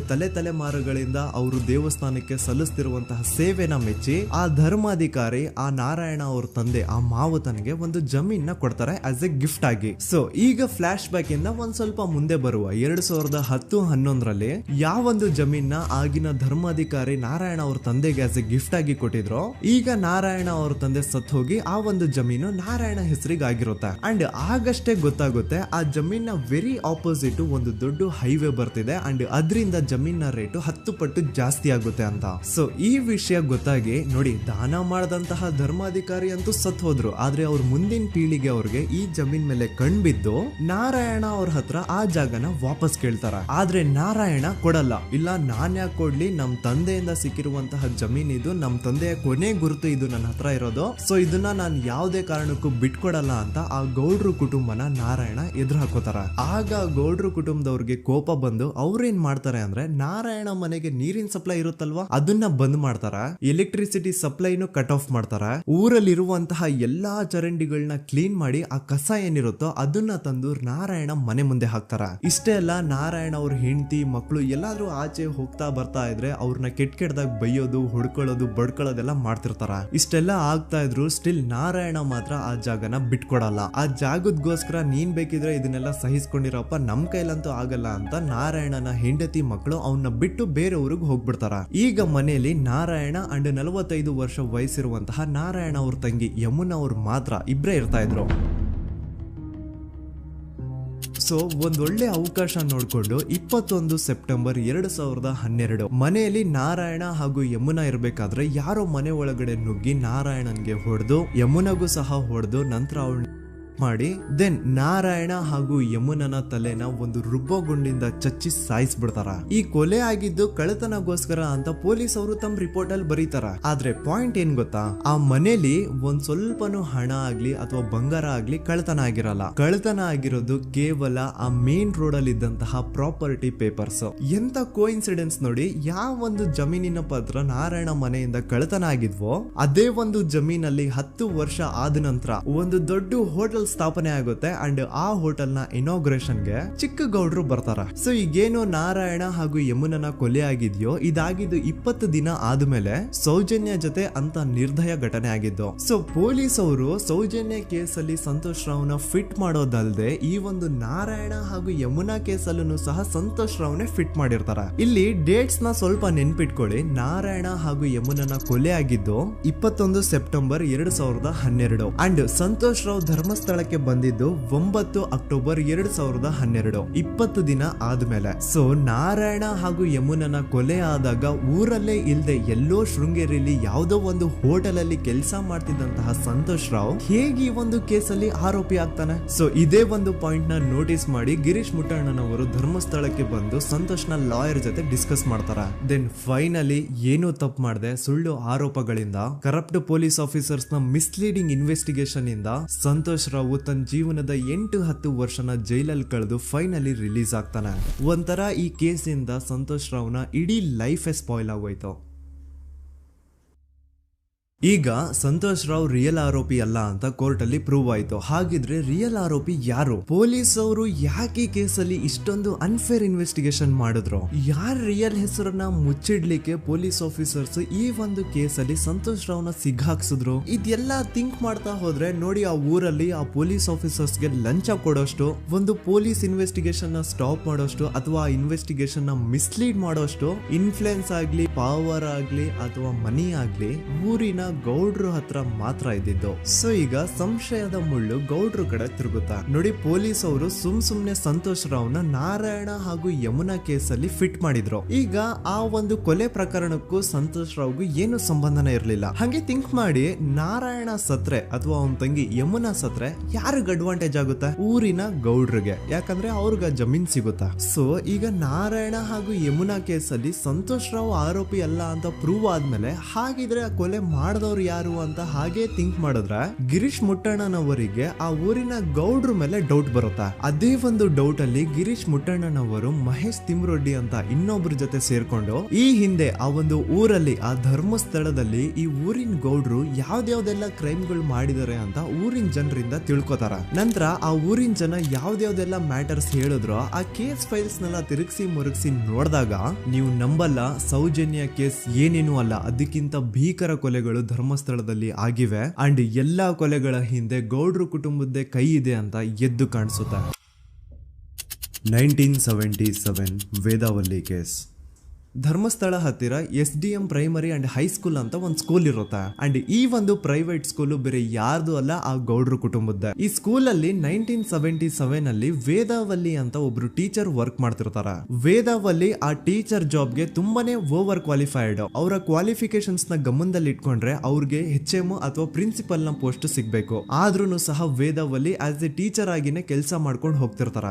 ಒಮ್ಮೆ ಏನಾಗುತ್ತೆ, ಸ್ಕೂಲ್ ಅಲ್ಲಿ ಪ್ರಿನ್ಸಿಪಲ್ ನ ಪೋಸ್ಟ್ ಖಾಲಿ ಆಗುತ್ತೆ ಅಂಡ್ ಆ ಒಂದು ಪೋಸ್ಟ್ ಗೆ ಎಲ್ರು ಏನ್ ಅನ್ಕೊಳ್ತಾರೆ, ವೇದಾವಲ್ಲಿನೇ ಸೆಲೆಕ್ಟ್ ಮಾಡೋದು ಅಂತ. ಆದ್ರೆ ವೇದಾವಲ್ಲಿಯ ಕ್ಯಾಸ್ಟ್ ಬೇರೆ ಇದೆ ಅನ್ನೋ ಒಂದೇ ಒಂದು ಕಾರಣಕ್ಕೆ ಆ ಪ್ರಿನ್ಸಿಪಲ್ ನ ಪೋಸ್ಟ್ ವೇದಾವಲ್ಲಿಗೆ ಸಿಗದೆ ಬೇರೆ ಯಾರನ್ನೋ ತಂದು ಕೂರಿಸ್ಬಿಟ್ಟಿರ್ತಾರ. ಇದರಿಂದ ಟೀಚರ್ ವೇದಾವಲ್ಲಿಗೆ ತುಂಬಾ ಕೋಪ ಬಂದು ಅವ್ರ ಸ್ಕೂಲ್ ಮುಂದೆ ಪ್ರೊಟೆಸ್ಟ್ ಮಾಡೋದ್ ಸ್ಟಾರ್ಟ್ ಮಾಡ್ತಾರ ಅಂಡ್ ಈ ವಿಷಯ ಸ್ಕೂಲ್ ನ ಓನರ್ಸ್ ಗೆ ಇಷ್ಟ ಆಗಲ್ಲ. ಸೊ ಅವರು ಆ ಕೋಪನ ಹಾಗೆ ಮನ್ಸಲ್ಲಿ ಇಟ್ಕೊಂಡಿರ್ತಾರ. ಒಮ್ಮೆ ಏನಾಗುತ್ತೆ, ಸ್ಕೂಲ್ ರಜೆ ಇರುತ್ತೆ, ವೇದಾವಲ್ಲಿ ಮನೇಲಿ ಇರ್ತಾರ ಅಂಡ್ ಅವ್ರ ಹಸ್ಬೆಂಡ್ ಡಾಕ್ಟರ್ ಅರಳೆ ಅವ್ರಿಗೆ ಯಾವ್ದೋ ಬೇರೆ ಊರಲ್ಲಿ ಒಂದು ಕಾಲೇಜ್ ಅಲ್ಲಿ ಸೆಮಿನಾರ್ ಏನೋ ಇರುತ್ತೆ. ಸೊ ಅವರು ಅಲ್ಲಿಗೆ ಹೋಗಿರ್ತಾರೆ. ಈಗ ಮನೇಲಿ ಇರೋದು ವೇದಾವಲ್ಲಿ ಒಂದೇ. ಇದೇ ಒಂದು ಅವಕಾಶನ ನೋಡ್ಕೊಂಡು ಯಾರೋ ವೇದಾವಲ್ಲಿ ಅವ್ರ ಮನೆಗೆ ನುಗ್ಗಿ ವೇದಾವಲ್ಲಿಗೆ ಹೊಡೆದು ನಂತರ ಅವ್ರನ್ನ ಜೀವಂತವಾಗಿ ಸುಟ್ಬಿಡ್ತಾರ. ಸ್ವಲ್ಪ ಹೊತ್ತು ನಂತರ ರಾತ್ರಿ ಆಗ್ತಿದ್ದಂಗೆ ಡಾಕ್ಟರ್ ಅರಳೆ ಅವರು ಮನೆಗೆ ವಾಪಸ್ ಬರ್ತಾರೆ ಅಂಡ್ ಮನೆ ಒಳಗಡೆ ಬಂದ್ ನೋಡಿದ್ರೆ ವೇದಾವಲ್ಲಿ ಅವರು ಸತ್ ಹೋಗಿ ಅವರ ಬಾಡಿ ಸುಟ್ ಹೋಗಿ ನೆಲದ ಮೇಲೆ ಬಿದ್ದಿದೆ. ಹೆಂಡತಿನ ಕಳ್ಕೊಂಡಿರುವಂತಹ ದುಃಖನ ಸೈಡ್ಗೆ ಇಟ್ಟು ಡಾಕ್ಟರ್ ಅರಳೆ ಅವರು ಮೊದ್ಲು ಪೊಲೀಸ್ ಸ್ಟೇಷನ್ ಹೋಗ್ಬಿಟ್ಟು ನಮ್ ಮನೆಗೆ ನಾನು ಇಲ್ದೇ ಇರುವಂತಹ ಸಮಯನ ನೋಡ್ಕೊಂಡು ಯಾರೋ ಮನೆ ಒಳಗಡೆ ನುಗ್ಗಿ ನನ್ನ ಹೆಂಡತಿನ ಹೊಡೆದು ನಂತರ ಅವಳನ್ನ ತುಂಬಾ ಭೀಕರವಾಗಿ ಸಾಯಿಸಿದ್ದಾರೆ ಅಂತ ಪೊಲೀಸ್ ಅವ್ರಿಗೆ ರಿಪೋರ್ಟ್ ಕೊಡಕ್ ಹೋದ್ರೆ ಅಲ್ಲಿ ಪೊಲೀಸ್ ಅವರು ಉಲ್ಟಾ ಡಾಕ್ಟರ್ ಅರಳೆ ಮೇಲೆನೆ FIR ಬರ್ದು ನೀನೇ ನಿನ್ ಹೆಂಡತಿನ ಸಾಯಿಸಿದ್ಯಾ, ನಾಟಕ ಮಾಡಬೇಡ ಅಂತ ಅವ್ರನ್ನೇ ಅರೆಸ್ಟ್ ಮಾಡ್ಬಿಡ್ತಾರ. ನಂತರ 2-3 ವರ್ಷ ಜೈಲಲ್ಲೇ ಇದ್ದು ಡಾಕ್ಟರ್ ಅರಳೆ ಅವರು ತಮ್ಮ ಫ್ರೆಂಡ್ಸ್ ಅಂಡ್ ಫ್ಯಾಮಿಲಿ ಮೂಲಕ ಎವಿಡೆನ್ಸ್ ನೆಲ್ಲ ಕಲೆಕ್ಟ್ ಮಾಡಿಸಿ ತಾನ ಕೊಲೆನ ಮಾಡಿಲ್ಲ, ತಾನ್ ತನ್ನ ಹೆಂಡತಿನ ಸಾಯಿಸಿಲ್ಲ ಅಂತ ಕೋರ್ಟ್ ಅಲ್ಲಿ ಪ್ರೂವ್ ಮಾಡ್ಕೊಂಡು ಜೈಲಿಂದ ರಿಲೀಸ್ ಆಗ್ತಾರ. ಸೊ ಈಗ ಡಾಕ್ಟರ್ ಅರಳೆ ಅವರು ಈ ಒಂದು ಕ್ರೈಮ್ ನ ಮಾಡಿಲ್ಲ ಅಂತಂದ್ರೆ ವೇದಾವಲ್ಲಿನ ಅಷ್ಟು ಭೀಕರವಾಗಿ ಸಾಯಿಸಿದವ್ರು ಯಾರು, ಈ ವಿಷಯ ಇವತ್ತಿನವರೆಗೂ ಗೊತ್ತಾಗಿಲ್ಲ. 1986 ಅಲ್ಲಿ ನಡೆದಂತಹ ಪದ್ಮಲತಾ ಕೇಸ್. ಪದ್ಮಲತಾ ಅವ್ರ ತಂದೆ ಕಮ್ಯುನಿಸ್ಟ್ ಪಾರ್ಟಿನ ಲೀಡರ್ ಇರ್ತಾರೆ. ಅವ್ರ ರಿಯಲ್ ನೇಮ್ ಏನು ಅಂತ ನಮಗ್ ಗೊತ್ತಾಗಿಲ್ಲ, ಬಟ್ ಈ ವಿಡಿಯೋದಲ್ಲಿ ಅವ್ರ ಹೆಸರು ಲಕ್ಷ್ಮಣ್ ಅಂತ ಅನ್ಕೊಳ್ಳಿ. ಸೊ ಕಮ್ಯುನಿಸ್ಟ್ ಪಾರ್ಟಿನ ಲೀಡರ್ ಇರುವಂತಹ ಲಕ್ಷ್ಮಣ್ ಅವ್ರಿಗೆ ಊರಲ್ಲಿ ತುಂಬಾನೇ ಸಪೋರ್ಟ್ ಇರುತ್ತೆ, ಊರಿನ ಜನರ ಫೇವ್ರೇಟ್ ಇರ್ತಾರೆ ಇವರು. ಅಂಡ್ ಅದೇ ವರ್ಷ ಅಂದ್ರೆ 1986 ಅಲ್ಲಿ ಪಂಚಾಯತ್ ಎಲೆಕ್ಷನ್ ಬೇರೆ ಇರುತ್ತೆ ಅಂಡ್ ಎಲ್ರಿಗೂ ಗೊತ್ತಿತ್ತು ಲಕ್ಷ್ಮಣೆ ಗೆಲ್ಲೋದು ಅಂತ. ಆ ಪಂಚಾಯತ್ ಎಲೆಕ್ಷನ್ ಅಲ್ಲಿ ಲಕ್ಷ್ಮಣ್ನ ಆಪೋಸಿಟ್ ಗೌಡ್ರಿಗೆ ತುಂಬಾ ಬೇಕಾಗಿರೋರು ಒಬ್ರು ನಿಂತಿರ್ತಾರ ಅಂಡ್ ಅವ್ರಿಗೂ ಗೊತ್ತಿತ್ತು ಎಲೆಕ್ಷನ್ ಏನಾದ್ರು ಆದ್ರೆ ಲಕ್ಷ್ಮಣ ಎಲೆಕ್ಷನ್ ಅಲ್ಲಿ ಗೆಲ್ಲೋದು ಅಂತ. ಸೊ ಎಲ್ಲಿ ಸೋತೋಗ್ಬಿಡ್ತೀವೋ ಅನ್ನೋ ಭಯಕ್ಕೆ ಆ ಗೌಡ್ರು ಕಡೆ ಅವ್ರು ಏನ್ ಮಾಡ್ತಾರೆ, ಲಕ್ಷ್ಮಣ್ನ ಅಪ್ರೋಚ್ ಮಾಡಿ ಮುಚ್ಕೊಂಡು ಈ ಪಂಚಾಯತ್ ಎಲೆಕ್ಷನ್ ಅಲ್ಲಿ ನಿನ್ ನಾಮಿನೇಷನ್ ನ ಕ್ಯಾನ್ಸಲ್ ಮಾಡು ಅಂತ ವಾರ್ನಿಂಗ್ ಕೊಡ್ತಾರ. ಆದ್ರೆ ಲಕ್ಷ್ಮಣ್ ಅವರು ಅಂಜದೆ ನೀವ್ ಏನ್ ಮಾಡ್ತಿರೋ ಮಾಡ್ಕೊಳ್ರಿ, ಆದ್ರೆ ನಾನ್ ಮಾತ್ರ ನಾಮಿನೇಷನ್ ನ ಕ್ಯಾನ್ಸಲ್ ಮಾಡಲ್ಲ ಅಂತ ಆ ಗೌಡ್ರು ಕುಟುಂಬನ ಎದುರು ಹಾಕೋತಾರ. ದೆನ್ ಎಂತ ಕೋಇನ್ಸಿಡೆನ್ಸ್ ನೋಡಿ, ನೆಕ್ಸ್ಟ್ ಡೇನೆ ಲಕ್ಷ್ಮಣ್ ಅವ್ರ ಮಗಳು ಪದ್ಮಲತಾ ಕಿಡ್ನಾಪ್ ಆಗ್ತಾಳ.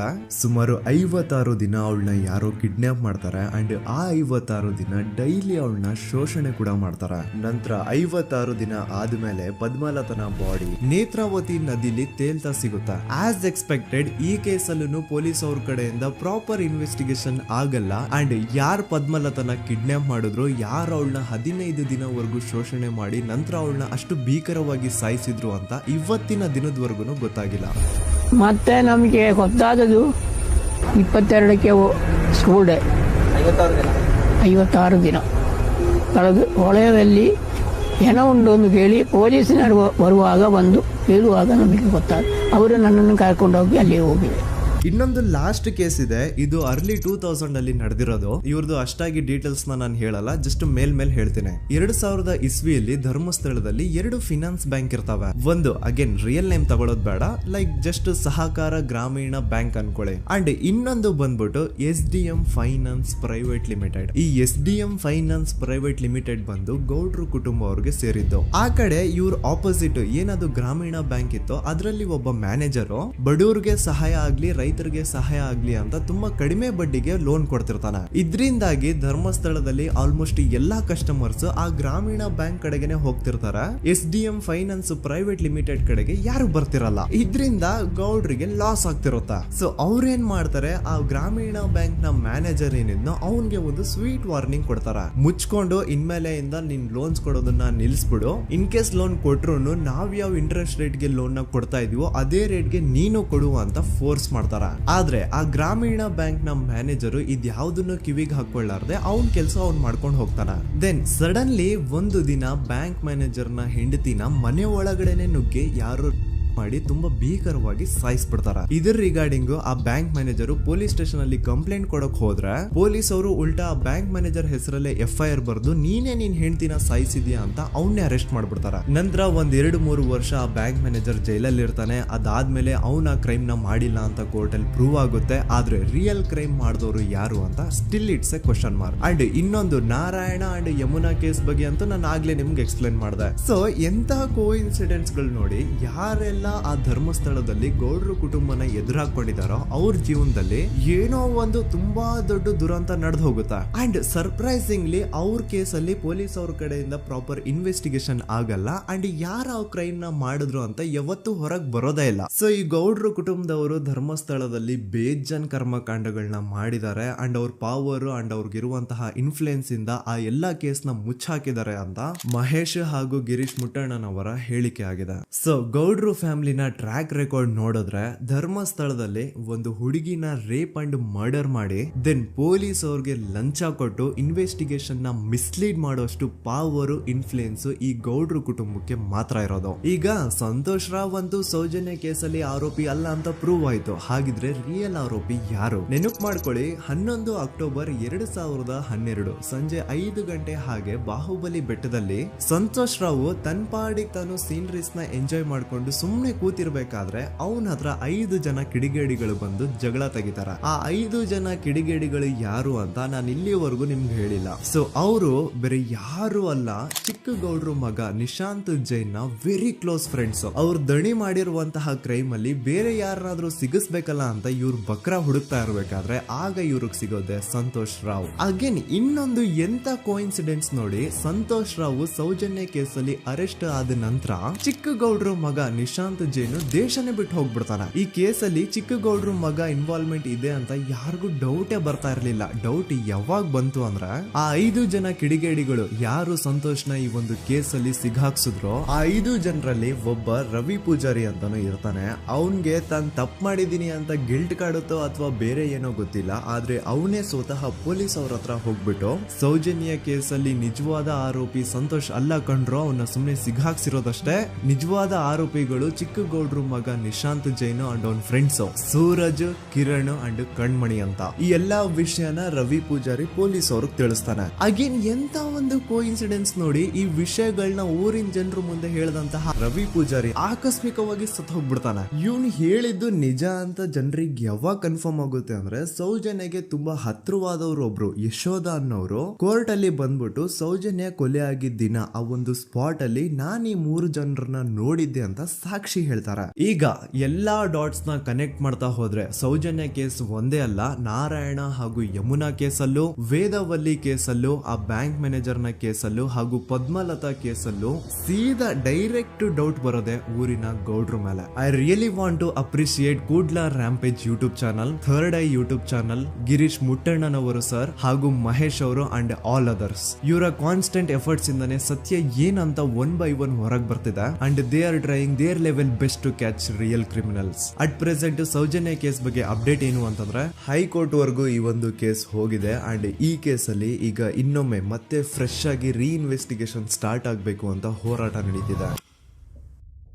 ಸದುತ ಪ್ರಜೆಗಳೇ, ಇದಾಗಿತ್ತು ಸೌಜನ್ಯ ಕೇಸ್ ಬಗ್ಗೆ ನಮ್ಮ ಒಂದು ಡೀಟೇಲ್ಡ್ ವಿಡಿಯೋ. ಈ ವಿಡಿಯೋದಲ್ಲಿ ನನ್ನಿಂದ ಎಲ್ಲಾದ್ರೂ ಏನಾದ್ರೂ ಚಿಕ್ಕ ಪುಟ್ಟ ಇನ್ಫಾರ್ಮೇಶನ್ ಮಿಸ್ ಆಗಿದ್ರೆ ಅಥವಾ ಮಿಸ್ಟೇಕ್ ಆಗಿದ್ರೆ ಅದನ್ನ ದಯವಿಟ್ಟು ಕಮೆಂಟ್ ಸೆಕ್ಷನ್ ಅಲ್ಲಿ ಹೈಲೈಟ್ ಮಾಡಿ. ಈ ವಿಡಿಯೋ ಯಾವಾಗ ಯೂಟ್ಯೂಬ್ ಇಂದ ಡಿಲೀಟ್ ಆಗುತ್ತೋ ನನ್ಗಂತೂ ಗೊತ್ತಿಲ್ಲ. ಸೊ ಪ್ಲೀಸ್ ಆದಷ್ಟು ಬೇಗ ಇದನ್ನ ಎಲ್ಲಾ ಕಡೆ ಶೇರ್ ಮಾಡಿ. ಓಕೆ ಪ್ರಜೆಗಳೇ, ಇವತ್ತಿಗಿಷ್ಟು ಸಾಕು ಅನ್ಕೊಳ್ತೀನಿ. ನಾನು ನಿಮ್ಮ ದೂತ ಸಮೀರ್ MD. ಮತ್ತೆ ಸಿಗ್ತೀನಿ ನೆಕ್ಸ್ಟ್ ವಿಡಿಯೋದಲ್ಲಿ.